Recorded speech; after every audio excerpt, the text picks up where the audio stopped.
அனைவருக்கும் வணக்கம்.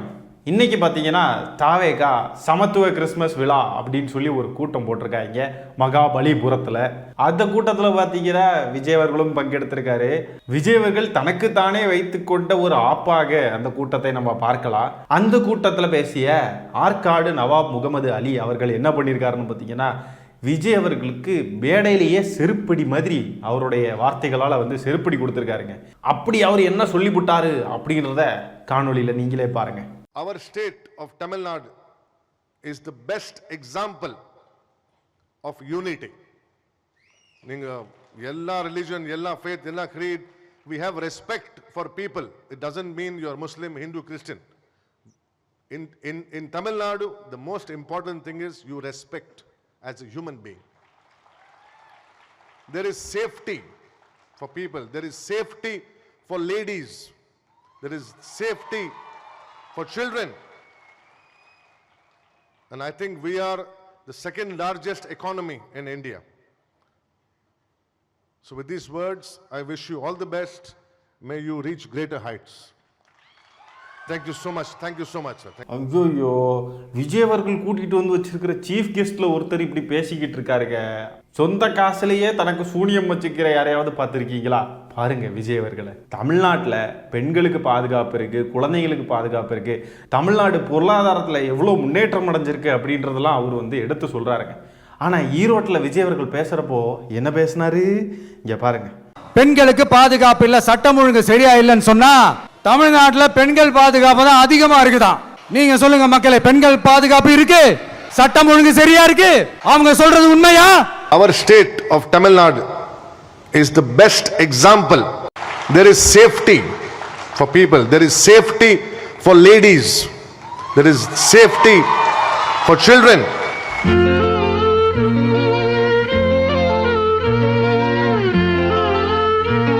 என்ன மாதிரி ஒரு செருப்படி! இதெல்லாம் எவ்வளோ பெரிய கேவலம் தெரியுமா? எவ்வளோ பெரிய அவமானம் தெரியுமா? மேடையிலேயே சொல்ல வேண்டாம். என்ன இது? என்ன என்ன என்ன விஜய் அவர்களுடைய மூஞ்சியை பாருங்களேன். சே, அப்படியே மனசெல்லாம் படபடான்னு இருந்திருக்கும்ல இப்படி சொல்கிறப்போ. என்ன இது மேடையில் இந்த ஆள் இப்படி சொல்லிக்கிட்டு இருக்காரு, ஐயோயோ நம்ம அரசியலுக்கு எதிராக எல்லாம் பேசுகிறாரு அப்படின்ற மாதிரி ரொம்ப கஷ்டமாக இருந்திருக்கும்ல. அவர் பேசுனது தான் ரியாலிட்டி. விஜய் அவர்கள் பேசுகிறதெல்லாம் பொய்யும் புரட்டும். இவரும் தர்மத்துக்கு எதிரான தீய சக்தி தான் மேடம். இவரும் அந்த தீய சக்தி குரூப்ல இருந்தா வந்திருக்காரு போல இருக்கு. ஐயோ, எல்லாருமே உண்மையே பேசுறாங்களே, நான் எப்படி போய் பரப்புறது அப்படின்னு சொல்லிட்டு விஜய் அவர்கள் ரொம்ப வருத்தத்தில் இருப்பாப்ல. இப்போ லூஸ் மோகன் ஸ்கிரிப்ட் பேப்பர் எதுவும் ரெடி பண்ணி கொடுக்கல போல. பாவம், அவர் உண்மையை பேசி தொலைச்சிட்டாப்ல. என்ன பண்றது? விஜய் அவர்களே ஸ்கிரிப்ட் பேப்பர் இல்லைன்னா உண்மையை தான் பேசிக்கிட்டு இருப்பாப்ல. ஸ்கிரிப்ட் பேப்பர் இருக்கிறதுனால தான் பொய்யா புழுகிட்டே இருக்காப்ல. இவரு கூட்டிட்டு வந்த ஆட்களையே இவருக்கு எதிராக பேசிக்கிட்டு இருக்காங்க, திமுகவுக்கு ஆதரவா பேசிக்கிட்டு இருக்காங்க. பேன்னு முழிச்சிட்டு இருக்காப்ல ஆளு. ஆதவர்ஜுனாக்கு சரியான அடி இருக்கு. எவன்டா இந்த ஆளை கூட்டிட்டு வந்தது? இவர் நமக்கு எதிராக பேசிக்கிட்டு இருக்காருன்னு சொல்லிட்டு பொலன்னு புழக்க போறாங்க. அநேகமா அது ஆதவர்ஜுனாவா தான் இருக்கும்னு நினைக்கிறேன். அடி நெஞ்சில இருந்து காரி துப்புறதுன்னா என்னன்னு தெரியுமா? அப்படி துப்பி இருக்காருங்க அந்த மனுஷன் நவாப்ன்றவர். அடுத்ததா இன்னொரு செருப்படிங்க விஜய் அவர்களுக்கு. ஒரு 2 கிறிஸ்மஸ் தாத்தாவை மேடைக்கு வர வச்சிருக்காங்க. அதில் ஒரு கிறிஸ்மஸ் தாத்தாவுக்கு விஜய் அவர்கள் கை கொடுக்கலான்னு போயிருக்காருங்க. அந்த கிறிஸ்மஸ் தாத்தா கட்டுக்காமலே போயிட்டாப்புலங்க. பாவம், பூஜெல்லாம் வாடி போச்சுங்க மனுஷனுக்கு. தொங்கி போச்சு, தொங்கிட்டு நம்ம சாண்டா கிளாஸ் வந்துட்டாரு.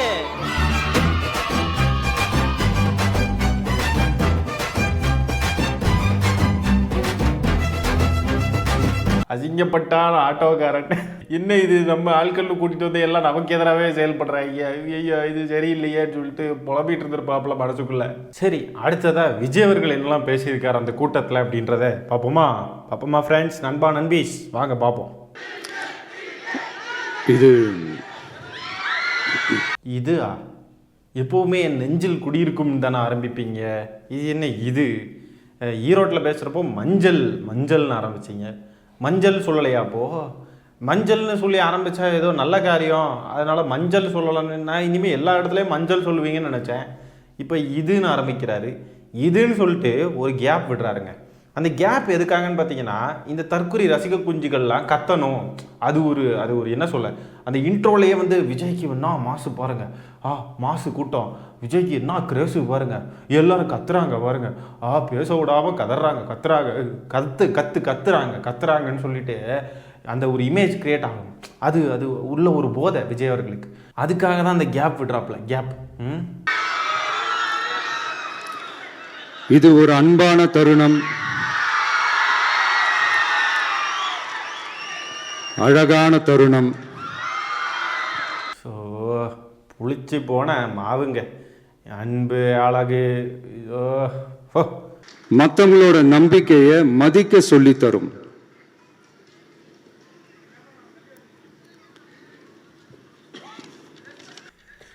மறந்து போச்சு மறந்து போச்சு, ஸ்கிரிப்ட் மறந்து போச்சு. பேப்பரை பார்க்குறாப்புல, பேப்பரை வச்சே அரசியல் பண்ணிட்டு இருக்கா. பேப்பர் அரசியல்வாதி, பேப்பர் ரவுடி. ஸ்ட்ரென்த்தை பற்றி சொல்றதுக்கு பைபிளில் நிறைய கதைகள் இருக்கு, அதை படிக்காதவங்க படிச்சு பாருங்க. அதில் குறிப்பாக உன்னை பற்றி சொல்லணும்னா, ஒரு இளைஞனுக்கு எதிராக தன்னோட சொந்த சகோதரர்களே. ஸோ ஆரம்பிச்சிட்டாருங்க மறுபடியும். எங்கேருந்தோ எவ்வளோ எழுதி கொடுத்துருக்காங்க, இப்படி ஒரு கதை இருக்குங்க, இதை பேசுங்கங்க. இந்த மாதிரி சொந்த சகோதரர்களே இப்படியெல்லாம் வந்து ஒரு இளைஞனுக்கு எதிராக பண்ணாங்க. அது நான் தான். இதை யார் இப்படிலாம் பண்ணுறாங்கன்னு உங்களுக்கு தெரியும்.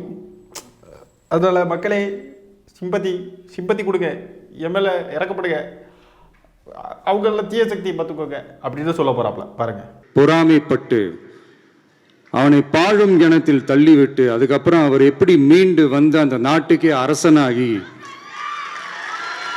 பார்த்தீங்களா, இந்த அரசனாகின்னு சொல்லிட்டு ஒரு கேப் விடுறாப்புல. ஏன்னா அவனுங்க கத்தணும், எதிர்பார்த்த அளவுக்கு அவனுங்க கத்தலை, அதனால மறுபடியும் சொல்லுவாப்புல பாருங்க.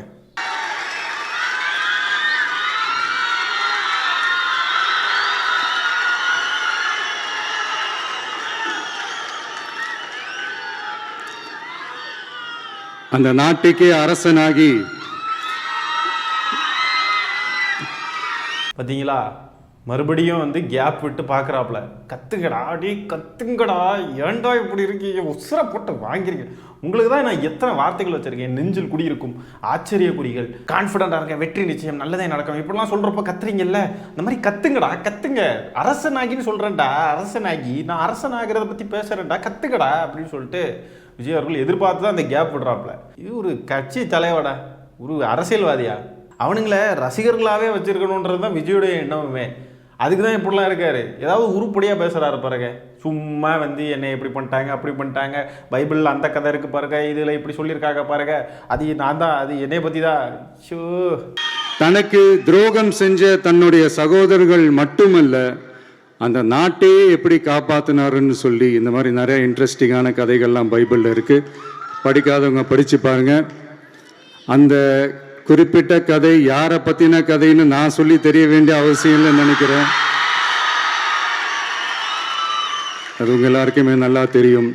முடியலைங்க இந்த ஆளோட. எப்போ பாரு ஒரு மாதிரி எதையாவது. புரியுதா உங்களுக்கு நான் சொல்கிறது என்னன்னு? அது வார்த்தைகளில் வரலைங்க, வார்த்தைகளில். அது வார்த்தையாக வந்துச்சுன்னா அது தப்பாக வந்துருமோன்னு இருக்குது, பயமாக இருக்குது. அதனால் அதை பேச வேண்டாம். நம்ம டெலியூஷனல் வேர்ல்டுலேயே வாழ்ந்துட்டு இருக்காருங்க. கொஞ்சமாவது நிஜத்தில் வாழ்கிறாரா பாருங்க, ஒரு மாதிரி டெலியூஷனில். அதில் அப்படி சொல்லியிருக்கு பாருங்க, அது நான் தான், என்னையே தான் இப்படிலாம் எல்லாரும் அடக்குறாங்க. உங்களுக்கு தெரியும்ல என்னை எப்படிலாம் அடக்குறாங்கன்னு. காவல்துறை நம்மளை அவ்வளோ ஒடுக்குறாங்க. திமுக பண்ணுது பாருங்க. இப்போ கூட சமீபத்தில் பார்த்தீங்கன்னா நாமக்கல் மாவட்ட செயலாளர் அவர் என்ன பண்ணிட்டார்? அவர் ஒரு பெண் தொண்டருக்கு பொறுப்பு வாங்கி தரேன்னு சொல்லி அவங்க 2 பேரும் தனியாக வந்து அரசியல் பேசியிருக்காங்க. தாவிக கட்சி முன்னேற்றத்தை பற்றி பேசியிருக்காங்க. அது எப்படி முன்னேற்றலான்னு டிஸ்கஸ் பண்ணியிருக்காங்க. கொள்கைகளை வந்து டிஸ்கஸ் பண்ணியிருக்காங்க. அவரை வந்து எல்லாரும் தப்பாக பேசுகிறாங்க. திமுக ஏதோ பண்ணிட்டாங்க. திமுக தான் எங்களை இப்படிலாம் ஒடுக்குறாங்கல்ல. பார்த்தீங்களா, இந்த பைபிள் கதையெல்லாம் இதுக்காக தான், எங்களுக்காக தான் எழுதியிருக்காங்க. விஜய் அவர்களுக்கு மனநலம் கரெக்டாக இருக்கா அப்படின்றது ஒரு பெரிய கேள்விக்குறி தான். இப்போ விஜய் அவர்கள் வார்த்தைக்கு வார்த்தை பைபிளில் இருக்கக்கூடிய கதை அப்படின்னு சொல்கிறாப்புல. அப்போ பைபிளில் இருக்கக்கூடியது கதையா? கிறிஸ்தவர்கள்லாம் அந்த பைபிளில் இருக்கக்கூடியது தான் நிஜமாக நடந்தது அப்படின்னு சொல்லி நம்புகிறாங்க. அந்த நம்பிக்கைக்கு எதிராக போய் பேசிட்டு வந்திருக்காரு. இவர் என்ன இது, நான் போய் கிறிஸ்தவர்கள் கூட போய் கிறிஸ்மஸ் செலிப்ரேட் பண்ண போகிறேன்னு சொல்லிட்டு அது எல்லாமே கதைன்னு சொல்லிட்டாப்புல. ஐய, அந்த இளைஞர்களெல்லாம் அந்த கூட பிறந்த சகோதரர்கள் ஒடுக்குனாங்க, அந்த இளைஞர் நான் தான், என்னே தான் பாருங்க அப்படின்னு சொல்கிறார் இல்லையா. இதெல்லாம் என்ன பெரிய ஆச்சரியம்? விட்டா இன்னும் 2-3 கூட்டம் போட்டா நான் தான் அந்த பைபிளில் சொல்லியிருக்கிற இயேசுநாதர் டிவிக்கேடா அப்படின்னு சொன்னாலும் சொல்லிடுவாப்லங்க. அந்த கதையில் அந்த இளைஞன் வந்து மறுபடியும் வந்து அரசனாகி அப்படியே தனக்கு துரோகம் செஞ்சவங்களையும் வந்து அவனை காப்பாற்றுவானான். அந்த இளைஞன் நான் தான் அப்படின்னு சொல்கிறாப்புல. இங்கே ஒன்றும் அப்படி ஒன்றும் பெருசாலாம் எதுவும் செய்ய வேணாம் விஜய் அவர்களே. உங்களை நம்பி இந்த ப்ரொடக்ஷன் ஹவுசஸ் எல்லாம் பணம் போட்டாங்க இல்லையா, இந்த ப்ரொடக்ஷன் கம்பெனிகள், அவங்களுக்கு நீங்கள் ஏதாவது உதவி செஞ்சால் போதும். நிறைய பேர் நஷ்டத்தில் இந்த புலி படத்தோடைய ப்ரொடியூசர்லாம் ரொம்ப கஷ்டப்படுறாராம். அவங்களுக்குலாம் கொஞ்சம் பார்த்து என்னன்னு ஏதாவது உதவி பண்ணுங்க. நீங்கள் தமிழ்நாட்டு மக்களுக்கு எல்லாம் சேர்த்து அப்படியே பயங்கர இந்த டயலாக்லாம் வேணாம், புரியுதா? பைபிள்ல இப்படி இருக்குதாமா, உடனே அதை எடுத்துகிட்டு வந்து இது நான் தான் எனக்கு ஓட்டு போடுங்க எல்லாரும் நிற்கிறார். முதல்ல உங்களை நம்பி படத்துக்கு காசு போட்டவங்களை முதல்ல கொஞ்சம் போய் காப்பாற்றுங்க. இந்த மென்டல் கண்டிஷனுடைய பேர் என்னன்னு பார்த்தீங்கன்னா மெயின் கேரக்டர் சிண்ட்ரோம் அப்படின்னு சொல்லுவாங்க. தன்னை தான் வந்து எந்த கதையை கேட்டாலும் எதை பார்த்தாலும் அதில் நான் தான்டா ஆளு அப்படின்னு சொல்லி நினைக்கிற ஒரு மனநிலை. நான் தான் அப்படின்னு சொல்லி நினைக்கிறது. தமிழ்நாட்டு அரசியல் எடுத்துக்கிட்டா நான் தான் முதலமைச்சர் நான் தான் அப்படின்னு சொல்லிட்டு இப்போவே பேசிக்கிட்டு இருக்கானுங்க. உண்மையாகவே முதலமைச்சர் யாருன்னு பார்த்தா முதலமைச்சர் திரு மு க ஸ்டாலின் அவர்கள் தான். ஆனால் இந்த தற்குறிகள் கிட்ட போய் கேட்டிங்கன்னா எங்க அண்ணன் தான் முதலமைச்சர், அவர்லாம் இல்லைங்க, எங்கள் தளபதி சீஃப் மினிஸ்டர் ஆஃப் இந்தியா அப்படின்றானுங்க. ஏன் இது தற்குறிகள் கிட்டன்னு இல்லை, விஜய் அவர்கள்கிட்ட போய் கேட்டாலுமே அவரும் இதே மாதிரி தான் பேசுவாப்புல. விஜய் அவர்கள் சொல்லக்கூடிய இந்த கதை வந்துட்டு யோசேப்பு கதை, பைபிளில் இருக்கக்கூடிய யோசேப்பு கதை. அந்த யோசேப்பு அப்படின்ற அந்த நபர் இருக்கார் இல்லையா, அவர் வந்து கடைசி வரை அரசனே ஆகவில்லை அப்படின்னு தான் பைபிளில் இருக்கு. அந்த யோசேப்புன்ற நபர் பார்த்தீங்கன்னா தேவனுக்கும் கீழ்ப்படிந்து அரசனுக்கும் கீழ்ப்படிந்து ஞானமாய் வாழ்ந்தார் அப்படின்னு தான் வந்து பைபிளில் இருக்கு. எஜிப்ட் இருக்கு இல்லையா, எஜிப்டோடைய கவர்னராக தான் யோசேப்பு அப்படின்ற நபர் இருந்தார் அப்படின்னு சொல்லி பைபிளில் இருக்கு. இந்த ஜோசப் விஜய் அவர்கள் ஸ்கிரிப்ட் பேப்பரில் என்ன இருக்கோ அதை பார்த்து அப்படியே தன்னைத்தானே அந்த ஜோசப்னு நினச்சி பேசிக்கிட்டு பார்த்தா அந்த ஜோசப் வந்து இவர் சொன்ன ஜோசப்பே இல்லைங்க, இவர் சொன்ன கதையே அங்கே இல்லைங்க, அங்கே நடந்தது வேறங்க, அவர் அரசன் ஆனார்னு சொல்கிறாருங்க. அவர் அரசன்லாம் ஆகலைங்க, டெலியூஷனல் வேர்ல்டில் வாழ்ந்துட்டு இருக்காப்புலங்க. என்னங்க பண்ணுறது இந்த ஆளை, மனநோய் முத்தி போயிருச்சுன்னு தான் நம்ம பார்க்க வேண்டியது இருக்குது. ஐயோ பாவம். இந்த விழாவில் நான் ஒரு உறுதியை ஒன்று கொடுக்குறேன். நாமளும் தமிழக வெற்றி கழகமும் சமூக சமய நல்லிணக்கத்தை பாதுகாக்கிறதுல 100% உறுதியாக இருக்கும். ஓ, அப்போது திருப்பரங்குன்றம் விவகாரத்தப்போ ஏன் வாயை திறக்கலை? சமூக சமய நல்லிலக்கணத்தை நீங்கள் வந்து பாதுகாப்பீங்க, அதில் உறுதியாக இருக்கீங்கன்னு சொல்கிறீங்க, வாயை திறந்துருக்கணும்ல. பாஜக அரசே, நீ என்ன நினச்சிட்டு இருக்க, இது தமிழ்நாடு, இந்த மாதிரிலாம் இந்த மதக்கலவரத்தை தூண்டி விடுற வேலையெல்லாம் இங்கே வச்சுக்காத, பார்த்துக்க, இதெல்லாம் வேற எங்கேயாவது வச்சுக்கோ. நாங்கள்லாம் மதச்சார்பற்ற சமூக நீதி கொள்கைகளை வந்து நாங்கள் வந்து பின்பற்றுறோம், இது எங்கள் மண்ணு அப்படின்னு சொல்லிட்டு பாஜகவை பற்றி பேசியிருக்கணும்ல. பாஜக தானே அந்த கலவரத்தை தூண்டிச்சு, திமுகவை தூண்டிச்சு. திமுகன்னு சொல்லிட்டாங்க தாவிக காரனுங்க, விஜய் அவர்கள் அஃபீஷியலாக சொல்லலை. ஆனால் இந்த சிடிஆர் நிர்மல்குமார்லாம் சொல்கிறாரு, திமுக காலங்காலமாக செஞ்சுக்கிட்டு இருக்கிற அந்த வழக்கத்தை ஏன் தடுத்தாங்கன்னு தெரில, திமுக அதை வந்து செஞ்சுருக்கணும் அப்படின்னு சொல்கிறாங்கங்க. காலங்காலமாக சிக்கந்த தர்காவுக்கு பக்கத்தில் வந்து ஏற்றிக்கிட்டு இருந்தாங்களாம் தீபம் அப்படின்னு சிடிஆர் நிர்மல்குமாரே வந்து சொல்கிறாரு. அப்போ தாவேக்காவுடைய நிலைப்பாடு இதுலேயும் திமுகவை தான் திட்டணுன்றது தான். பாஜகவை பேசவே மாட்டாங்க, ஆர்எஸ்எஸ் இந்து முன்னணியெல்லாம் பேசிடவே மாட்டாங்க. அதுலேயும் சிடிஆர் நிர்மல்குமார்லாம் எப்படிங்க பேசுவார், அவர் அங்கேருந்து தானே வந்தாரே, அவரெல்லாம் எதிர்பார்க்க முடியாதுங்க. அவங்களாம் பாஜகவுக்கு எதிரான நிலைப்பாட்டே எடுக்க மாட்டாங்க, எல்லாம் சங்கிகள் தான் அந்த கட்சியில். இப்போ கூட பாருங்கள், இந்த கட்சியில் போய் சேர்ந்துருக்கிற நபர்கள், ஐயோ இப்போ புதுசாக போய் சேர்ந்துருக்காங்க, இந்த ஃபெலிக்ஸ் ஜெரால்டு, அப்புறம் அம்பேத்கர் மாதிரியே ஒருத்தர் தன்னைத்தானே அம்பேத்கர்னு நினச்சிக்கிட்டு சத்யாவா என்னமோ அந்த நபர் வந்து போய் சேர்ந்துருக்கார். எல்லாம் பார்த்தீங்கன்னா ஒன்றா நபர் சங்கிகளுங்க, சங்கிகள்லாம் போய் அந்த கட்சியில் சேர்ந்துக்கிட்டு இருக்கானுங்க. இந்த ஆர்எஸ்எஸ்க்கு நிறைய கிளை அமைப்புகள் இருக்கும், அந்த மாதிரி தமிழ்நாட்டில் ஒரு கிளை அமைப்பு தான் தாவேக்கா. கண்டிப்பாக ஒரு ஒளி ஒன்று பிறக்கும், அந்த ஒளி நம்மளை வழி நடத்தும். கூவுடா கூவிக்கிட்டே இரு, எதையாவது கூவு, ஒளி பிறக்கும், அது பிறக்கும். மஞ்சள் போகிற இடத்துல எல்லாம் அந்த இடத்துடைய தன்மைக்கேற்ப இடத்துடைய ஏதாவது ஸ்பெஷல் இருக்குன்னா உடனே மஞ்சள் அப்படின்றது. ஒவ்வொரு ஊர்லேயும் என்ன ஸ்பெஷல் இருக்கோ அதை சொல்கிறது. இப்போ பாருங்கள், கிறிஸ்மஸ் விழாவில் போய் நின்று ஒளி பிறக்கும், ஒளி. ஆக்சுவலாக சிறுபான்மை மக்கள் கூட நிற்க வேண்டிய இடத்துல எல்லாம் போய் நிற்கிற அரசியலை பண்ணாமல் வாயில் மட்டும் வடை சுடுறது. விஜய் அவர்கள் சொல்லக்கூடிய வார்த்தைகள்லாம் நிஜமாக இருந்துச்சு, நான் உங்கள் கூட இருக்கேன் அப்படின்லாம் சொல்கிறாருன்னா, இந்த சிறுபான்மை மக்களுக்கு ஏதாவது ஒரு பிரச்சனைனா வந்து குரல் கொடுக்கணும், பேசணும். வாயை மூடிட்டு வீட்டுக்குள்ளே இருந்துக்கிட்டு இந்த மாதிரி ஒரு கிறிஸ்மஸ் நடக்குது, ஏதாவது ஒரு விழா இல்லை ரம்ஜான் வருதுன்னு சொன்னால் நேராக மசூதிக்கு போயிடுறது, அங்கே போய் ஒரு அரசியலுக்காக ஒரு நாடகம் போடுறது, அதெல்லாம் பண்ணட்டும், அரசியலுக்காக பண்ணுறாங்கன்னா பண்ணிக்கட்டும், அதெல்லாம் ஒன்றும் இல்லை, பிரச்சனை இல்லை. ஆனால் அட் த சேம் டைம் ஒரு பிரச்சனை அவங்களுக்கு வருதுன்னா பேசணுமா இல்லையா?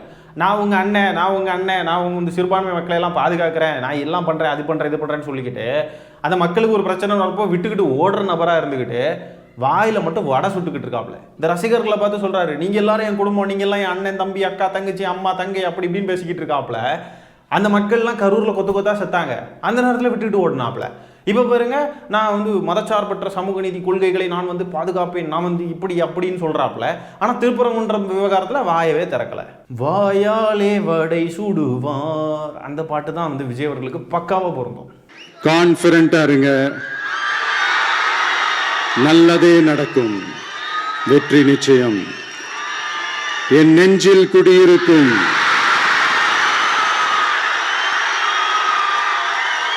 உங்கள் அனைவருக்கும் என்னுடைய தோழர்கள் தோழிகள் இந்த கிறிஸ்மஸ் ஃபங்க்ஷனுக்கு வந்திருக்க அந்த கான்ஃபிடண்டாக இருங்க, நல்லதே நடக்கும் சொல்லாமல் ஒரு ஆளை இருக்க முடியலைங்க.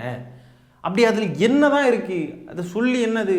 ஈரோட்டில் சொன்ன மாதிரி இப்போ சொல்லியிருக்கலாங்க, கான்ஃபிடண்டாக இருங்க முதலமைச்சர் சார், வெற்றி நிச்சயம் சார், நல்லதே நடக்கும் சார், மீண்டும் சந்திப்போம் சார் அப்படின்னு சொல்லியிருந்தா சூப்பராக இருக்கும்.